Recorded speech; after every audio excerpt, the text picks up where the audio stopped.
ഇന്നലത്തെ എപ്പിസോഡിൽ ആരും പ്രതീക്ഷിക്കാതെ കുറേയധികം സംഭവങ്ങൾ നടക്കുന്നുണ്ട്. അതെല്ലാം നമുക്കൊന്ന് നോക്കാം. പ്രധാനമായിട്ടും ശരത്ത് ഇന്നലത്തെ എപ്പിസോഡിൽ അന്യനും അമ്പിയും ആകുന്നുണ്ട്. ആദ്യം ഷാനവാസിനെ വെറുതെ വിടില്ല, അതാണ് ഇതാണ് ചക്കയാണ് മാങ്ങയാണെന്നൊക്കെ പറഞ്ഞിട്ട് അവസാനം പോയി ഷാനവാസിൻ്റെ കാല് വരെ പിടിക്കുന്നു. ഇതിപ്പം ശരത്തിൻ്റെ ഒരു സ്ഥിരം തൊഴിലായി വരുവാന്ന് തോന്നുന്നു. ആദ്യം പ്രശ്നം ഉണ്ടാക്കിയിട്ട് വീണ്ടും പോയി കാല് പിടിക്കുന്നത്. പിന്നെ എപ്പിസോഡിൽ രസകരമായ രണ്ട് ടാസ്ക് നടക്കുന്നുണ്ട്. രേണുസുധിയുടെ 1-2 തമാശകൾ നടക്കുന്നുണ്ട്. പിന്നെ അനീഷും ഷാനവാസും തമ്മിലുള്ള ഒരു അടി. അങ്ങനെയല്ല, ഇപ്പോൾ ടോം ആൻഡ് ജെറി എന്നല്ലേ പറയുന്നത്. അവരുടെ ടോം ആൻഡ് ജെറി ഒരു ഫൈറ്റും ക്ലൈമാക്സിൽ നടക്കുന്നുണ്ട്. അപ്പോൾ നമുക്ക് എന്തൊക്കെയാണെന്ന് ഡീറ്റെയിൽ ആയിട്ട് നോക്കാം. രാവിലെ തന്നെ മോർണിംഗ് ഡാൻസിന് ശേഷം ഒരു 8:20 ആയപ്പോൾ അക്ബറിനെയും ശരത്തിനെയും കാണിക്കുന്നുണ്ട്. ഒരു സോഫയിൽ കൂടിയിരുന്നിട്ട് രണ്ടുപേരും മറ്റുള്ളവരുടെ കുറ്റം പറയുന്നതാണല്ലോ നമ്മൾ സ്ഥിരം കാണുന്നത് ഇവരുടെ പരിപാടി. ഇവർ സംസാരിക്കുന്നത് ഷാനവാസിനെ പറ്റിയാണ്. ശരത്ത് പറയുന്നുണ്ട്, ഷാനവാസിനെ ഔട്ടാക്കിയിട്ട് ഞാൻ ഇവിടുന്ന് പോകത്തുള്ളൂ.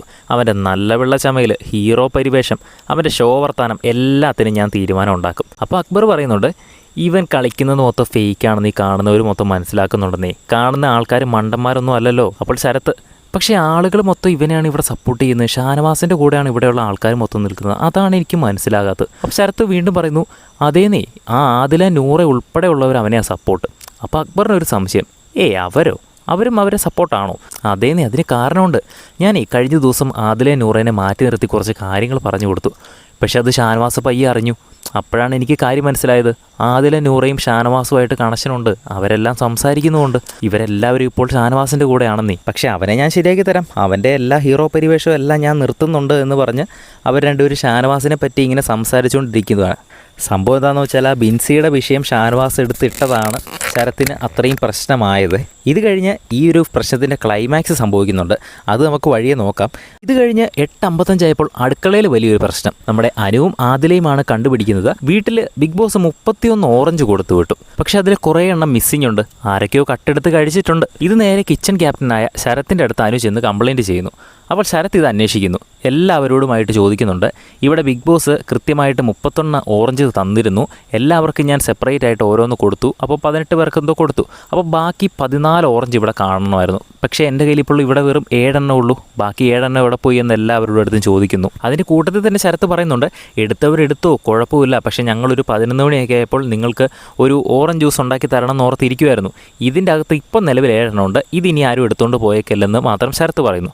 പക്ഷേ ഈ വിഷയം അവിടെ ബാക്കിയുള്ളവരെല്ലാം കൂടെ ചേർന്ന് ഏറ്റെടുക്കുന്നുണ്ട്. ഷാനവാസാണ് ആദ്യം തന്നെ കയറി പിടിക്കുന്നത്. ഇവിടെ ഹണിയും ബട്ടറും പിക്കിളും എല്ലാം ഇവിടെ ഉണ്ടായിരുന്നു. അതൊക്കെ എവിടെ പോയി? അതൊക്കെ ആരോ അടിച്ചു മാറ്റുന്നുണ്ടല്ലോ. അതിനെപ്പറ്റി എന്താ ആരും പറയാത്തെ എന്ന് ഷാനവാസ് പ്രശ്നം ഉണ്ടാക്കുന്നു. ഷാനവാസിനെ അറിയാം, റെന ഫാത്തിമ ബട്ടർ എടുത്ത് കഴിച്ചു എന്നുള്ള കാര്യം ഷാനവാസിനെ അറിയാം. അത് അറിഞ്ഞുകൊണ്ട് തന്നെയാണ് ഷാനവാസ് ആ വിഷയം എടുത്തിട്ടത്. അങ്ങനെ ആ ഒരു പ്രശ്നത്തിലേക്ക് നമ്മുടെ അനീഷും കടന്നു വരുന്നു. ഓറഞ്ചിൻ്റെ പ്രശ്നം തന്നെയാണ് അനീഷ് ഏറ്റെടുക്കുന്നത്. അനീഷ് നേരെ കിച്ചൺ ടീമിലേക്ക് ചെന്നിട്ട്, നിങ്ങളുടെ കിച്ചൺ ടീമിൽ ആരെങ്കിലും അത് എടുത്തിട്ടുണ്ടോ? ഇല്ല എന്നുണ്ടെങ്കിൽ നിങ്ങളത് ക്യാപ്റ്റൻ്റെ അടുത്ത് പറഞ്ഞ് വീട്ടിലെല്ലാവരുടെ അടുത്ത് ചോദിക്കാൻ പറയണമെന്ന് അനീഷ് നിർബന്ധം പിടിക്കുന്നു. അങ്ങനെ ആര്യൻ എല്ലാവരുടെ അടുത്ത് ചെന്ന് ചോദിക്കുന്നു. പക്ഷേ കള്ളനെ കിട്ടും. പിന്നീട് ഒരു 9 മണിയൊക്കെ ആയപ്പോൾ ഷാനവാസ് ചെറിയ കുറ്റസമ്മതം നടത്തുന്നുണ്ട്. അതായത് കുറച്ച് കാര്യങ്ങൾ ഷാനവാസ് തുറന്നു പറയുന്നുണ്ട്. ഓറഞ്ച് പബ്ലിക്കായിട്ട് തന്നെ ഞാൻ എടുക്കുകയും ചെയ്തു. അവിടെ എൻ്റെ അടുത്തിരുന്ന കുറച്ച് ആൾക്കാർക്ക് ഞാൻ കൊടുക്കുകയും ചെയ്തു. പക്ഷേ ഈ ചീസും ബട്ടറൊക്കെ എവിടെ പോയി? അത് ആരാ എടുത്തത്? ഞാൻ കണ്ടായിരുന്നു. റെനെ കുറച്ച് ഞാൻ എടുക്കുന്നത് കണ്ടു. 1 പീസോ 2 പീസോ എന്തോ എടുത്തിട്ട് ബാക്കി ഫ്രിഡ്ജിൽ അവർ ഒളിപ്പിച്ച് വെക്കുന്നത് ഞാൻ കണ്ടു. ഇത് കേട്ട റെന ഷാനവാസിൻ്റെ അടുത്തേക്ക് ഓടി ചെല്ലുന്നുണ്ട് പ്രതികരിക്കാൻ. ഞാൻ ഒരെണ്ണം എടുത്തുള്ളൂ, എൻ്റെ കൂടെ ഒരാളും കൂടെ ഉണ്ടായിരുന്നു. അത് കഴിഞ്ഞ് ഞങ്ങളതെടുത്ത് ഫ്രിഡ്ജിൽ വെച്ചിട്ടുണ്ട്.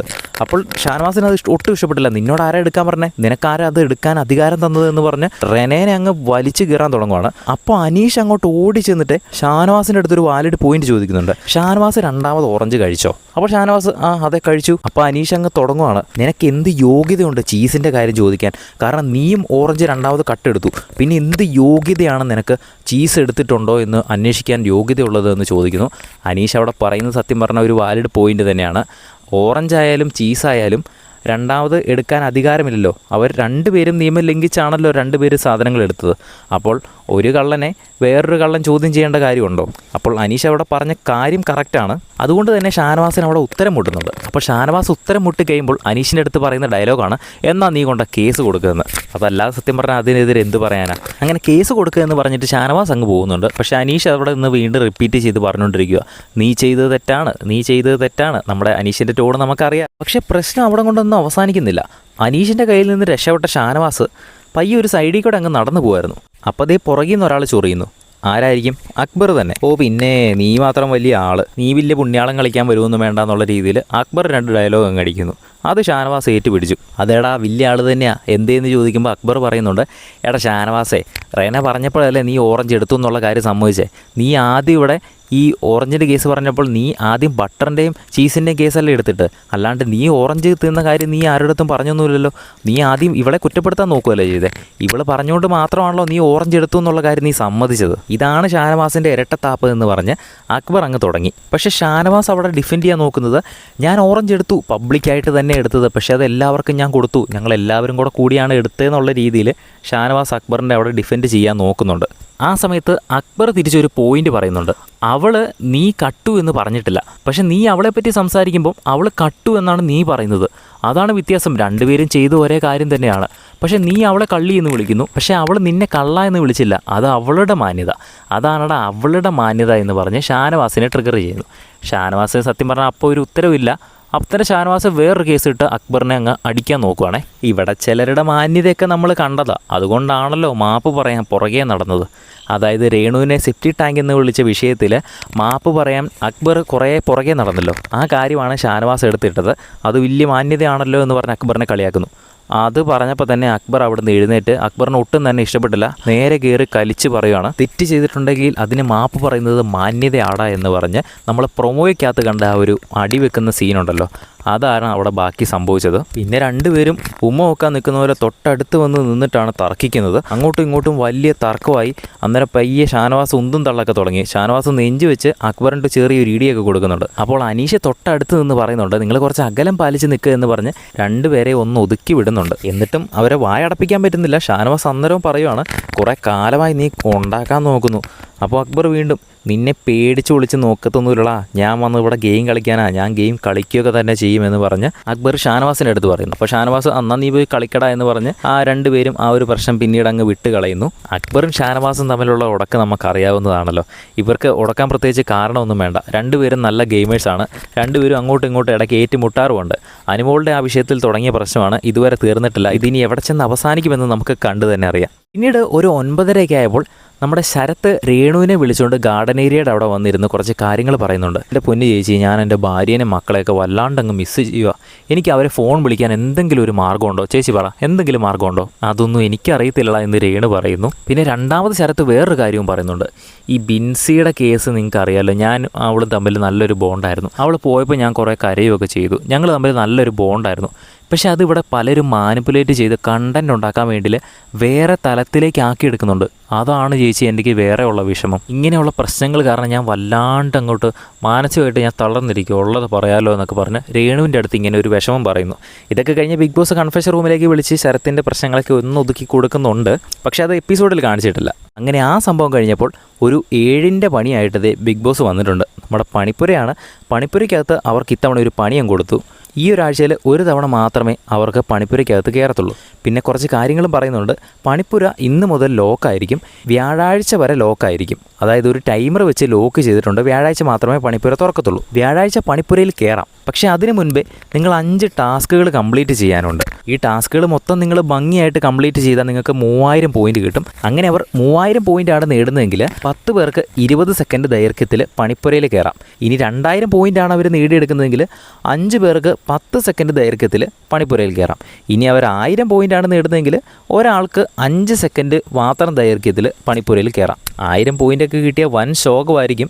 ഇപ്പോൾ അവിടെ ഒന്നാമത് ഒരു സാധനവും ഇല്ല, അവർക്ക് ഇടാൻ ഡ്രസ്സും ഇല്ല, കഴിക്കാൻ ഫുഡും ഇല്ലാണ്ടിരിക്കുക, മൊത്തം റേഷനല്ല അതിലും താഴെയായിട്ട് നിൽക്കുന്ന അവസ്ഥയാണ്. അപ്പോൾ 1000 പോയിൻ്റ് മാത്രം എങ്ങാനുമാണ് അവർ നേടുന്നതെങ്കിൽ വൻ മൂഞ്ചലായിരിക്കും. ഇതൊക്കെ കഴിഞ്ഞ് പിന്നീടാണ് ടാസ്ക് നടക്കുന്നത്. ശേഷം 12:25 ആയപ്പോൾ ഷാനവാസും ആദില നൂറയും തമ്മിൽ സംസാരിക്കുകയാണ്. ശരത്ത് തന്നെയാണ് അവിടെയും വിഷയം. കാര്യം ഈ ശരത്തും ആദില നൂറയും തമ്മിൽ ചെറിയൊരു കണക്ഷനുണ്ട്, ചെറിയൊരു ഫ്രണ്ട്ഷിപ്പുണ്ട്. അതുകൊണ്ട് തന്നെ ശരത്തിൻ്റെ വേണ്ടി സംസാരിക്കാനുള്ള രീതിയിലാണ് ഷാനവാസിൻ്റെ അടുത്തേക്ക് ഈ ആദില നൂറയും ചെല്ലുന്നത്. ഷാനവാസ് പക്ഷേ ആദ്യം തന്നെ ആദിലയുടെ അടുത്ത് പറയുന്നുണ്ട്, ബിൻസി ഇവിടുന്ന് ഓട്ടോയിൽ കയറിപ്പോയപ്പോൾ ഈ ശരത്ത് കാണിച്ചതൊക്കെ നിങ്ങൾ കണ്ടതാണോ? അവൻ കാണിച്ച പ്രകടനം നിങ്ങൾ കണ്ടതാണോ?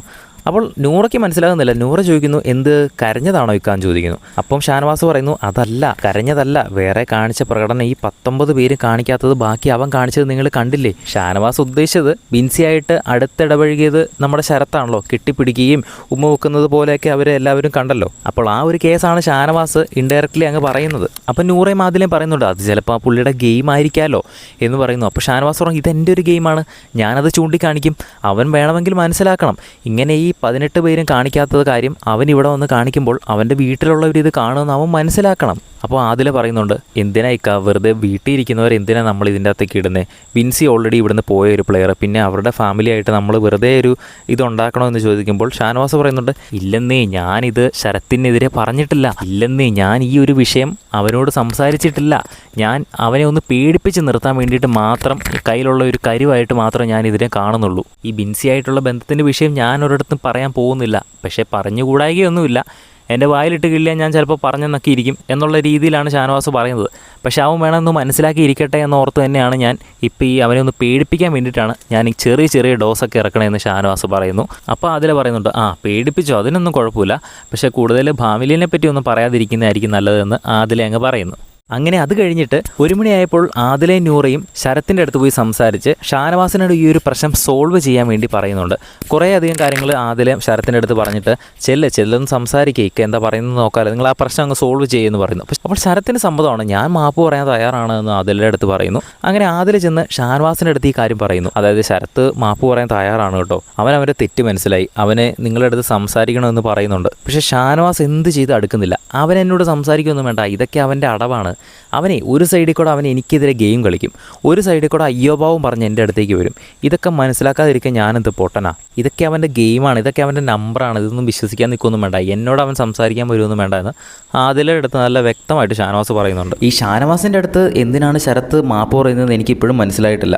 സത്യം പറഞ്ഞാൽ ഈ ശരത്തിന് അവിടെ ഉറച്ച സ്റ്റാൻഡിൽ അങ്ങ് നിൽക്കേണ്ട കാര്യമേ ഉള്ളൂ. ഇപ്പോൾ കെട്ടിപ്പിടിച്ചെന്നോ ഉമ്മ വെച്ചെന്നോ ഓർത്തൊന്നും സംഭവിക്കാൻ പോകുന്നില്ല. ഫ്രണ്ട്സിൻ്റെ ഇടയിലൊക്കെ അത് ചിലപ്പോൾ നടക്കുന്നതാണ്. അതിന് ഇത്രമാത്രം കിടന്ന് പേടിച്ച് ഉരുളേണ്ട ഒരു കാര്യവുമില്ല. നേരെ ചൊവ്വേ അങ്ങ് നിന്ന് കഴിഞ്ഞാൽ ഒരു പ്രശ്നവും സംഭവിക്കത്തില്ല. പക്ഷേ അത് ശരത്ത് മനസ്സിലാക്കുന്നില്ല. അതുതന്നെയാണ് ഷാനവാസും പറയുന്നത്, ഇത്രയും പേടിയുള്ള ആൾ ഈ പണിക്കൊന്നും നിൽക്കേണ്ട കാര്യമൊന്നുമില്ല എന്ന് ആദിലയുടെ അടുത്ത് പറയുന്നുണ്ട്. ഇത് കഴിഞ്ഞ് 2 ടാസ്കുകൾ നടക്കുന്നുണ്ട്. ശരത്ത് ഷാനവാസിൻ്റെ കാല് പിടിച്ച് മാപ്പ് പറയുന്നുണ്ട്. പിന്നെ വേറെയും കുറച്ച് കാര്യങ്ങൾ സംഭവിക്കുന്നുണ്ട്. അത് നമ്മൾ പാർട്ട് 2 അപ്ലോഡ് ചെയ്യുന്നതായിരിക്കും. വീഡിയോ ഇഷ്ടപ്പെട്ടാൽ ഒന്ന് ലൈക്ക് ചെയ്യുക. കൂടുതൽ അപ്ഡേറ്റ്സിനായിട്ട് ചാനൽ ഒന്ന് സബ്സ്ക്രൈബ് ചെയ്യുക.